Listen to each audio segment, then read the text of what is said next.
할렐루야. 우리 옆에 분하고 주님의 평화의 인사를 나누길 원합니다. 그리스도의 평화가 함께하길 원합니다 하고 인사 나누겠어요. 자, 온라인으로 예배하신 분들은, 여러분들 가능하신 분들은 채팅창에 주님의 평화가 함께하길 원합니다 라고 인사 나누시면 감사하겠습니다. 다시 한번 인사 나눌게요. 하나님은 크십니다 하고 인사하겠어요. 하나님은 크십니다.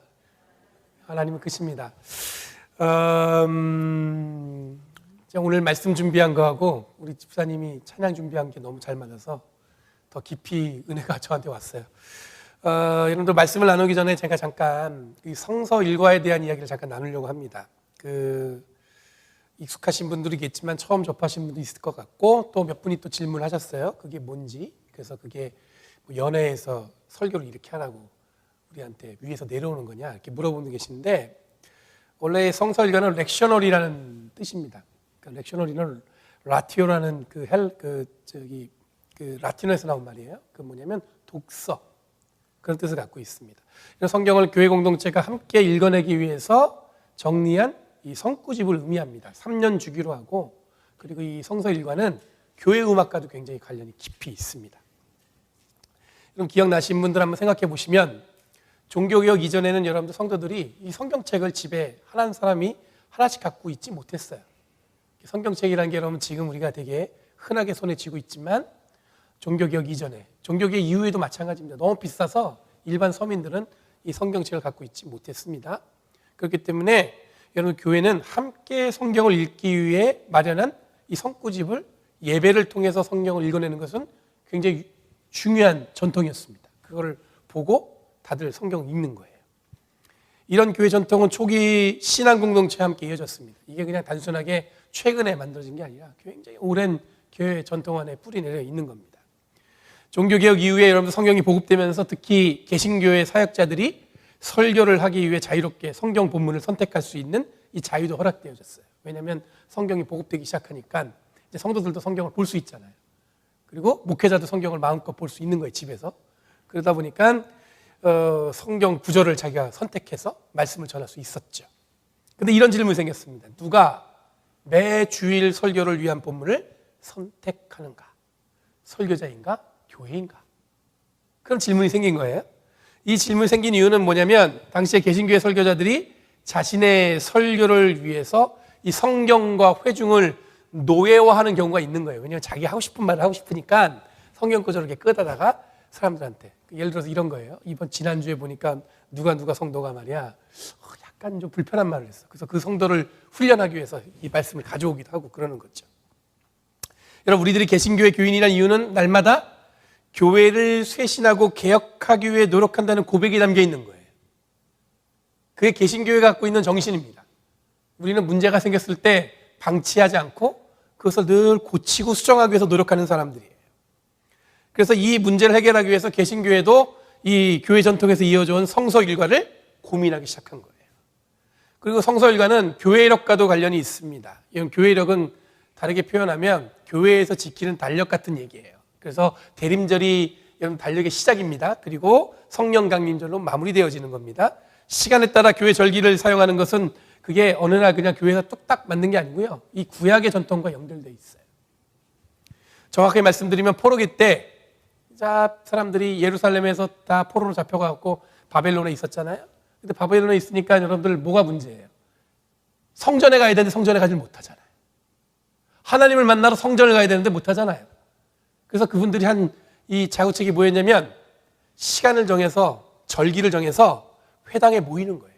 이 시간에 우리가 뭘 했냐면 늘 하나님께 이렇게 예배드렸다. 그 전통이 그 바벨론 포로기 때부터 생겼던 전통이, 그때 지켰던 절개 전통이 지금까지 이렇게 이어지는 겁니다. 이런 의미에서 성서 일과는 우리들이 보내는 시간과 성경 본문이 함께 이 동행하는 의미에서 기억하고, 설교자는 이 성서 일과에 맞춰서 이 설교를 준비하게 되는 거예요. 저는 개인적으로 처음에 저도 제가 원하는 본문을 설교를 준비하고 말씀을 나눴습니다. 처음에 목회했을 때 제가 원하는 설교, 은혜 받은 말씀을 갖고 설교를 했어요. 그런데 저에게도 고민이 생겼습니다. 뭐냐면, 내가 원하는 말씀을 전하고 있는가? 하나님이 원하는 말씀을 전하고 있는가? 이게 질문이 되기 시작한 거예요, 저한테. 그래서 그때부터 그 고민이 쓴 다음에 저도 성서 일과에 따라서 설교하게 됐는데, 성서 일과를 설교할 때 좋은 점이 있습니다. 뭐냐면 고민 없이 성경 본문을 택할 수 있는 거예요. 그런데 어려운 게 또 있어요. 뭐냐면 어쩔 때는 이 말씀을 전해야 되는데 막막해요. 도저히 이건 내가 아무 생각해도 지금 상황이 맞지 않는 것 같기도 하고 말씀도 너무 어려워요. 예를 들어서 오늘 읽은 본문이 저에게는 굉장히 막막한 말씀이었습니다. 오늘 읽은 본문이요. 근데 설교를 준비하는 것은 힘들긴 하지만 하나님이 우리에게 주시는 말씀이라는 것은 저는 확신이 있어요. 분명히 하나님 우리에게 주시는 말씀일 텐데 이걸 성도들과 어떻게 나눠야 될까? 그걸 고민하는 거죠. 일주일 내내. 여러분 오늘 읽은 본문은 기억나시는 분들 있겠지만 지난번에 이사야 40장 앞에 부분을 한번 나눈 적이 있습니다. 이사야는 여러분들 그때 제가 얘기한 거 기억나시는 분도 있을 텐데 이사야는 굉장히 긴 시간을 예언했던 사람이에요. 그래서 제1 이사야, 제2 이사야, 제3 이사야 이렇게 구분해서 보고 있습니다. 이사야 자체가 이 방대한 이 남유다의 역사를 기록하고 있기 때문에 그렇기도 하고요. 너무 긴 시간이에요. 그리고 포로기 이전, 포로기 때, 포로기 이후의 기록이 담겨져 있어요. 그러다 보니까 그때마다 선포된 말씀의 방향이 다르고 그리고 더 자세하게 읽어보면은 어떤 신학적인 접근과 시대적인 상황이 다르다 보니까 이걸 그렇게 구분한 거예요. 이렇게 제1 이사야, 제2 이사야, 제3 이사야. 이게 뭐냐면 읽는 사람으로 하여금 특징을 좀 보고 잘 이해했으면 좋겠어서 이렇게 구분했겠죠. 오늘 읽은 본문은 제2 이사야의 본문입니다. 포로기 중에서 이스라엘에게 보여주는 하나님의 말씀을 보여주고 있는 거예요. 그러니까 오늘 제2 이사야는 언제 전하는 거예요? 바벨론 포로로 끌려갔던 이스라엘을 향해서 이사야가 선포된 말씀이라는 거죠. 여러분 포로기라는 것은 이스라엘에게 가장 큰 충격이었던 사건이었습니다. 하나님이 이끄셔서 이스라엘 전체가 어떻게 됐어요? 가나안 땅에 정착했습니다. 여러분들 그때 고대 근동의 패권을 줬던 이 바벨론에서 멸망했다는 것은 그리고 포로로 끌려왔다는 것은 어떤 의미냐면 하나님으로부터 우리가 그러면 이제는 버림받은 것일까? 그런 질문이 생긴 거예요. 또 다른 질문은 뭐냐면 결론적으로 어떻게 생각했냐면 그러면 하나님이 전쟁에서 패하신 것인가? 그런 신학적인 질문이 온 거예요.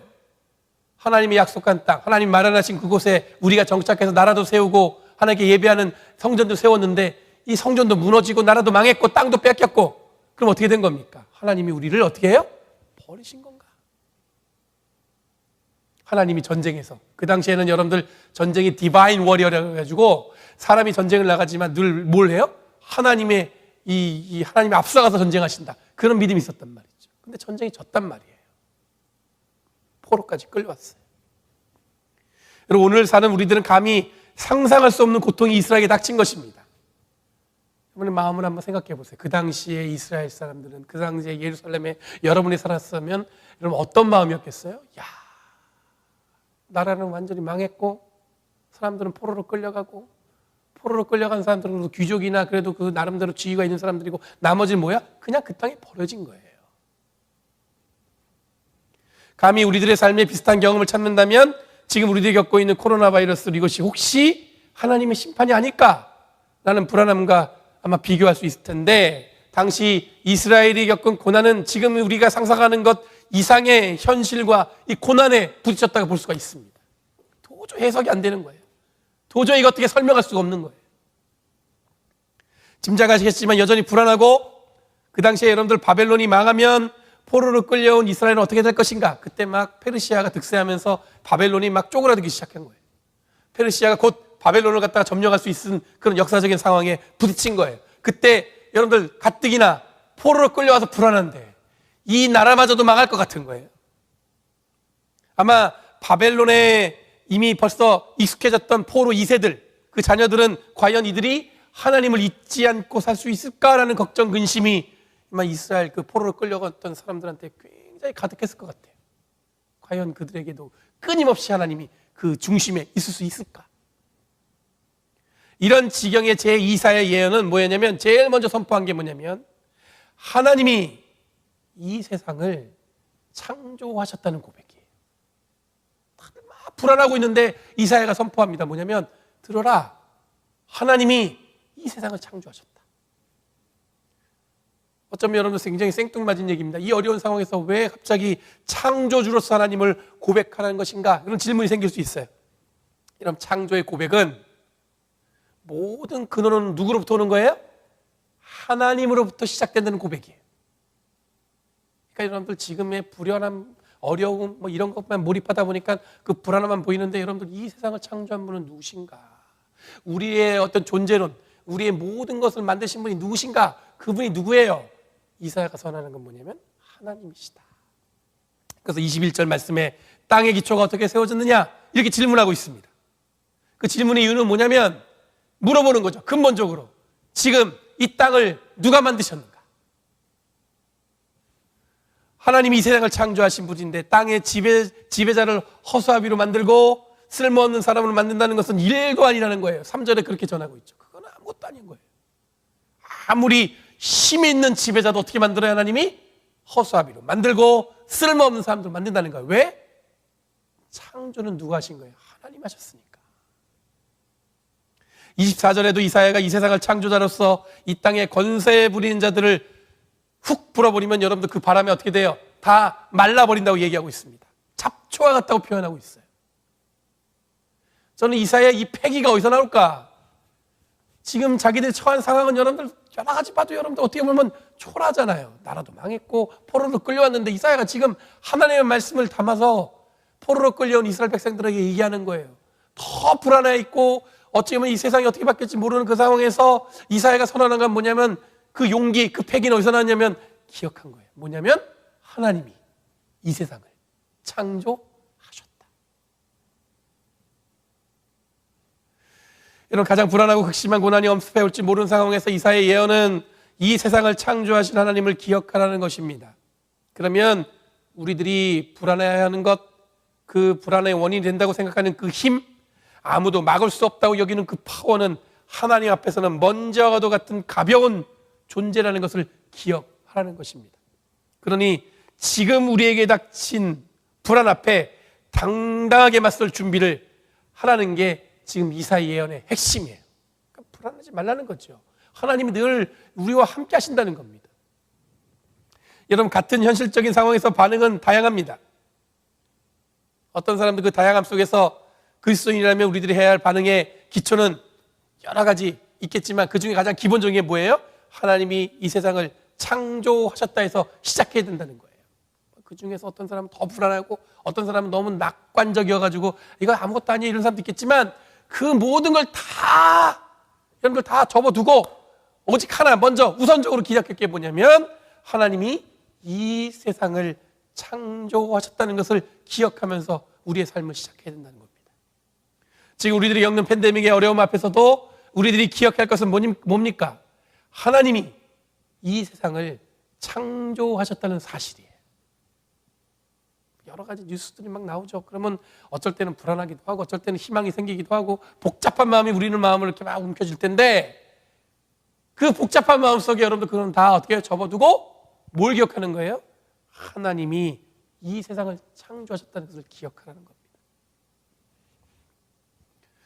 여러분, 역사적으로 보면 오늘 읽은 이사야의 배경이나 우리들이 기억하는 대표적인 불안한 시간을 보낼 때 우리에게는 여러분들 강하게 엄습해 오는 것은 불안함입니다. 그게 어떻게 없었겠어요? 목사인 저도 불안할 때 있습니다. 왜 불안함이 없겠어요? 이 불안함을 이용한 사람들은 더 큰 불안함을 사람들한테 몰아놓고는 자기들이 원하는 것을 성취하는 것을 보게 됩니다. 그러니까 사람들이 불안할 때 이걸 이용해서 사람들을 더 불안하게 만드는 거죠. 지금 말이야. 여러분, 역사적으로 보면 서구 신학사에서 심오한 이 방향전환을 했던 순간이 3번 정도 있었다고 합니다. 첫 번째는 여러분 16세기에 종교개혁을 일으킨 마르틴 루터예요. 우리가 볼 때 이 마르틴 루터가 아주 뜨거운 마음으로 종교개혁을 일으켰는데 그 시작은 어디서 시작했냐면 그가 죄인으로서 예수님의 믿음으로 구원받는다는 확신이 없었던 거예요. 마르틴 루터가. 그래서 자면서 뭐에 시달리냐면 이 악령에 시달리는 거예요. 내가 이렇게 심판받으면 어떡하나? 내가 이렇게 완전 하나님의 심판의 그 불구덩이에 들어가면 어떡하나? 그 불안함으로 이 사람이 견딜 수가 없는 거예요. 그래서 이 사람이 뭘 했냐면 그 어려움과 고통을 이겨내기 위해서 마틴 루터가 노력한 것은 성서 연구를 통해서 복음이 인간을 자유롭게 한다는 것을 이해하게 되었다고 합니다. 하나님께서 너를 위해서 의롭다 하심을 선포하셨다는 친밀한 고백은 하나님과 우리의 관계를 좀 더 진지한 인격적인 관계로 나아가게 할 수 있었던 거예요. 그 당시에 마틴 루터만 그랬던 게 아니에요. 많은 사람들이 뭐냐면 하나님의 심판에 늘 불안했어요. 근데 이 불안함에 함께 있었던 루터가 성경을 열심히 읽다 보니까 발견한 겁니다. 믿음으로 말미암아 의롭게 된다는 그 선언에 하나님 앞에 나아갈 수 있는 용기가 생긴 거예요. 두 번째는 18세기에 프리드리히 슐라이마이어라는 그 신학자가 있습니다. 이분은 개신교 신학의 아버지라고 불릴 만한 굉장히 유명한 분이에요. 신학교를 갔다 하면 이분의 이름 정도는 한 번쯤 발음하기 위해서 노력해야 됩니다. 슐라이어마하. 독일 말이기 때문에 어려워요. 처음에 저는 이거를 처음에 들었을 때 이걸 따라할 수가 없더라고요. 슐라이어마하.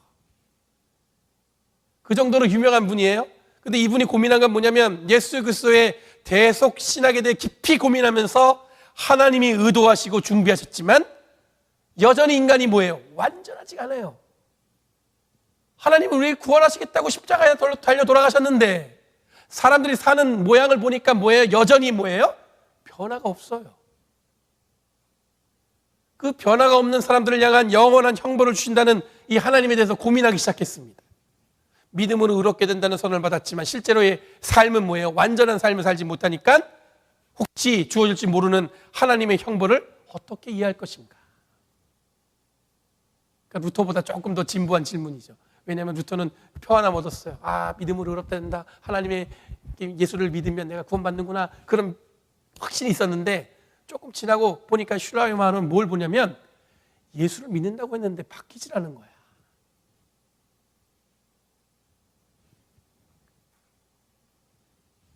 그 당시에는 슐라이마이어가 고민한 내용 중에 이 사람은 경건주의, 계몽주의, 낭만주의를 겪으면서 경험하면서 그 시간을 보냈습니다. 그러면서 이 사람이 깨달은 게 뭐냐면 하나님이 예수님을 통해 역사하신 구속사역은 직접적인 자기의식, 이런 새로운 용어를 만들었어요.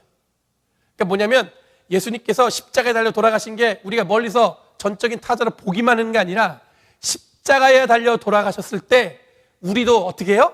그 사건에 분명히 동참하고 있다. 그거를 얘기한 거예요. 그러면서 여러분들 인간의 직접 이 대속 사건을 그냥 멀리서 보는 게 아니라 직접 경험함으로 이 불안함을 극복할 수 있다고 이분은 고백하기 시작했습니다. 세 번째는 19세기의 스위스의 신학자 칼 바르트예요. 당시에는 바르트는 2차 세계대전을 겪으면서 독일의 이 국가사회주의와 인종차별을 경험했습니다. 그러면서 정치적인 상황에서 인간이 만들어낸 정치, 문화, 이 종교를 여러분 어떻게 보면 심판을 고하시는 하나님의 말씀에 주목했어요. 그래서 바르트가 그때 뭘 주장했냐면 하나님의 말씀으로 돌아가자 했어요. 지금 우리들가 만들어 놓은 거 보니까 다 뭐예요? 하나님이 만들어 놓은 것과는 전혀 다르게 하는 거예요. 그것도 기독교 국가였던 독일이 이렇게 무지막지하게 전쟁을 치르고 자기 중심으로 성경을 갖다가 훼손하는 것에 대해서 바르트는 심각하게 경고했습니다. 말씀으로 돌아가 보니까 아니더라. 여러분, 이 세 가지 사건, 이 정점은 하나님을 이해하는 결정적인 중요한 사건이라고 우리들은 얘기하고 있습니다. 근데 공통점이 있어요. 뭐냐면 첫 번째 공통점은 뭐냐면 그들이 경험하고 있던 불안함이 있었다는 거예요. 불안한 거예요. 그 셋은 다 불안함을 경험했어요. 아, 이게 어떻게 되는 건가? 루터는 하나님의 심판이 두려워 늘 악령에 시달렸고 슐라이어마이어는 완전하지 않은 그리스도인들에게 주어질 심판을 두려워했고 바르트는 인간이 만들어낸 정치, 문화, 종교가 이 기독교 국가에서 이 악마적인 행위를 일으킬 수 있다는 것 때문에 불안했습니다. 두 번째 공통점은 이 세 사람 모두가 이 두려움을 해결하기 위해서 하나님의 말씀, 즉 성경에 집중했다는 거예요.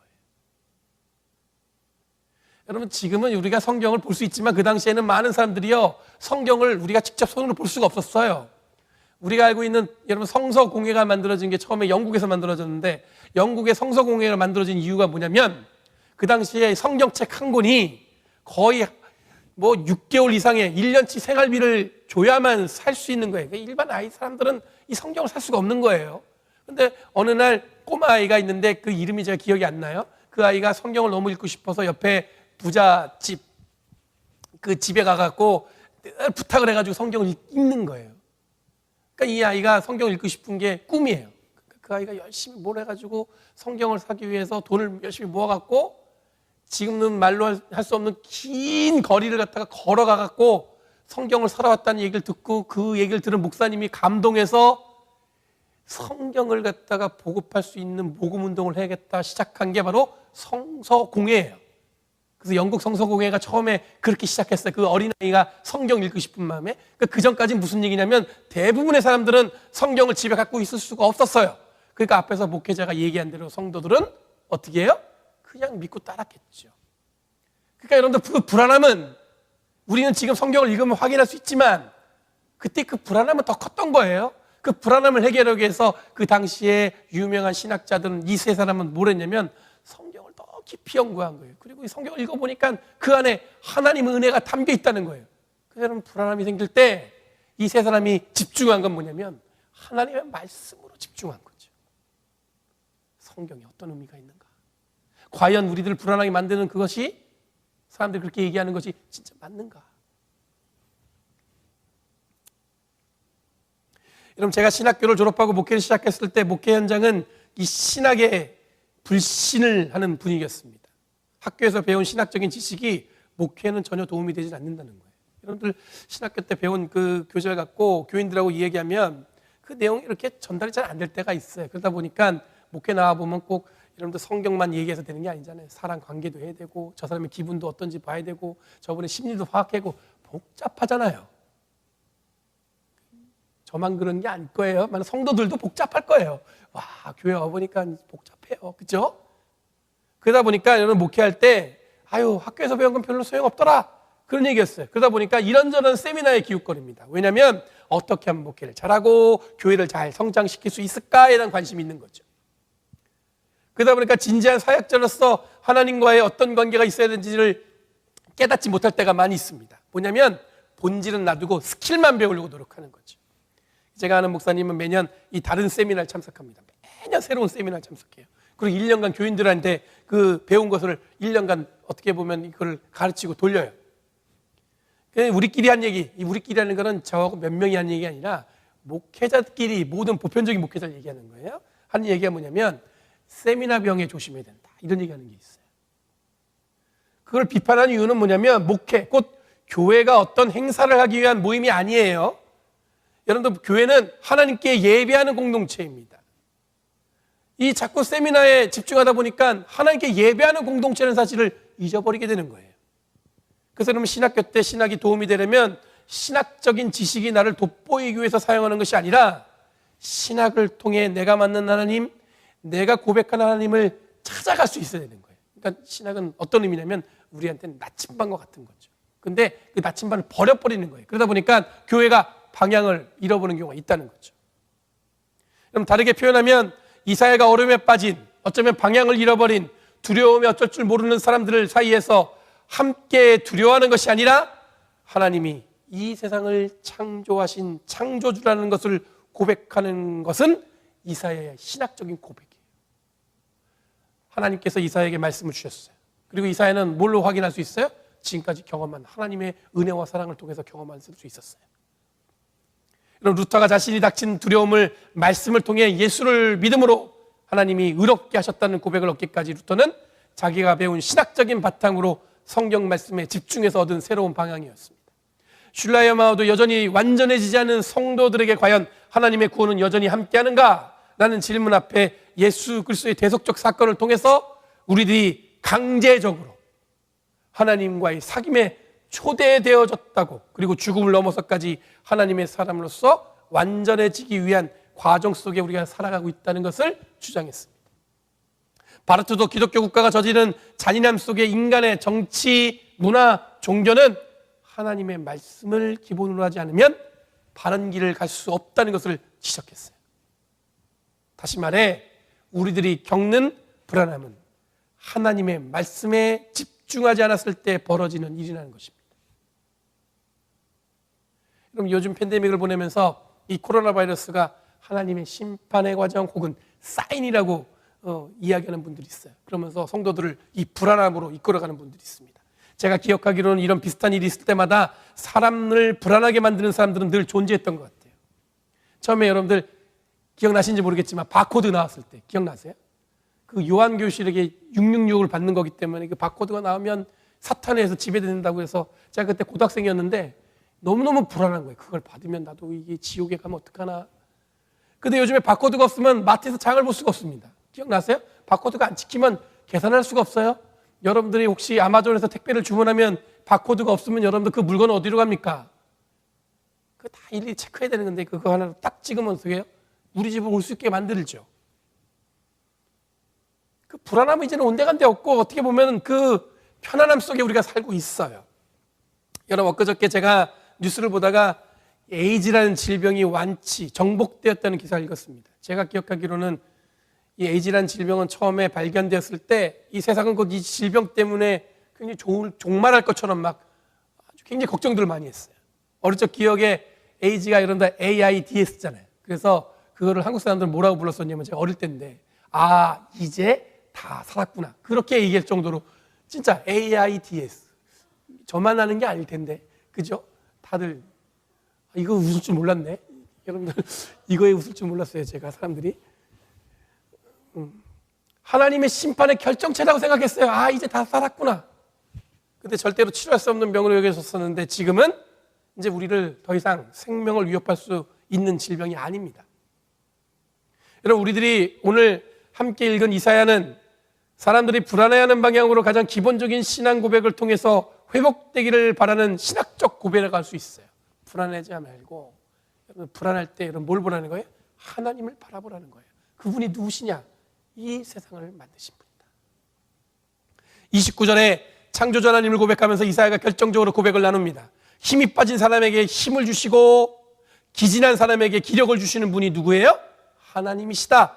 30절에 뭐라고 말씀하냐면 청년들도 힘이 빠져서 허덕이겠고 장정들도 비틀거리겠지만 31절에 오직 주님을 소망하는 사람은 새 힘을 얻을 것이고 독수리가 날개치며 솟아오르듯이 올라갈 것이고 뛰어도 지치지 않으며 걸어도 피곤하지 않을 것이라고 선언하고 있습니다. 이사야가 이야기하는 새로운 힘의 조건은 오직 하나입니다. 뭐냐면 오직 뭐 하는 거예요? 주님을 소망으로 삼는 것. 복잡하게 이런저런 얘기하는데 여러분들 그걸 다 접어두고 오직 하나예요. 뭐예요? 오직 주님을 소망으로 삼는 것. 이런 사람이 바로 하나님의 능력 가운데 있다는 것입니다. 여기서 소망하라는 말은 여러분들 카바란 말이에요. 카바. 소망하면 여러 가지 또 여러 하나의 의미가 있는데 그 말은 여러분들 간단하게 얘기하면 기다리는 것, 기대하는 거예요. 그러니까 뭐예요? 주님을 기다리는 거예요. 주님을 기대하는 거예요. 그런 사람에게는 여러분들 뭐예요? 하나님이 능력을 주신다는 거예요. 여러분 옛날 성경에는 우리들이 31절 본문을 주를 앙망하는 자는 새 힘을 얻으리니 독수리가 날개쳐 올라감 같을 것이요. 이렇게 읽어야 이 성경의 맛이 있는데 요즘에 번역이 바뀌어갖고 그죠? 주를 앙망하는 자는 올라가. 그렇죠? 독수리 날개를 피듯이.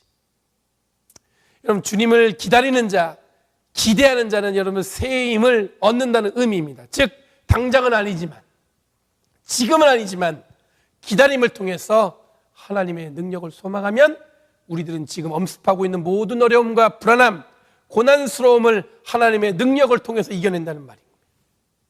독수리는 하늘 날다가 광풍을 만나면 그 바람에 꼬꾸라지지 않는다고 합니다.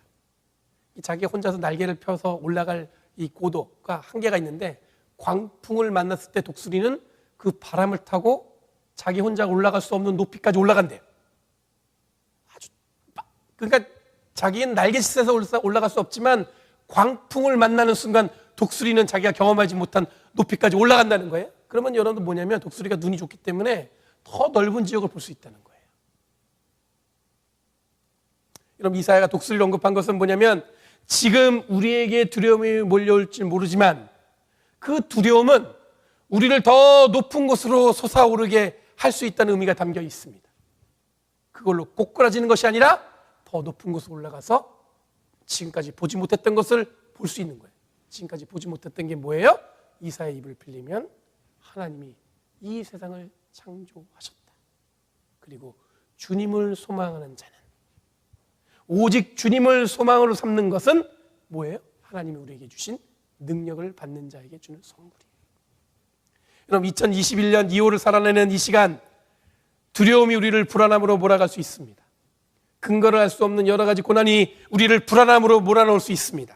하지만 하나님을 앙망하는 자, 곧 소망을 삼는 사람들은 그 불안함에 꼬꾸라지지 않고 저 높은 곳으로 치솟아 올라갈 수 있는 능력이 된다는 사실을 기억하시기 바랍니다. 우리들이 이미 알고 있는 기본적인 신앙 고백을 통해서 우리는 지금 충분히 지금 겪는 모든 것들을 이겨낼 수 있는 거예요. 하나님이 우리에게 주신 말씀에 집중하면 우리들이 겪는 어려우면 가볍게 이겨낼 수 있습니다. 주님을 소망하는 자라면 우리는 새 힘을 얻고 이 땅을 살아갈 수 있습니다. 여러분, 하나님이 우리를 이 자리로 초대하시는데 함께 여러분들과 가기 원합니다. 주님의 소망 안에서. 주님 우리 함께 하십니다. 기도하겠습니다.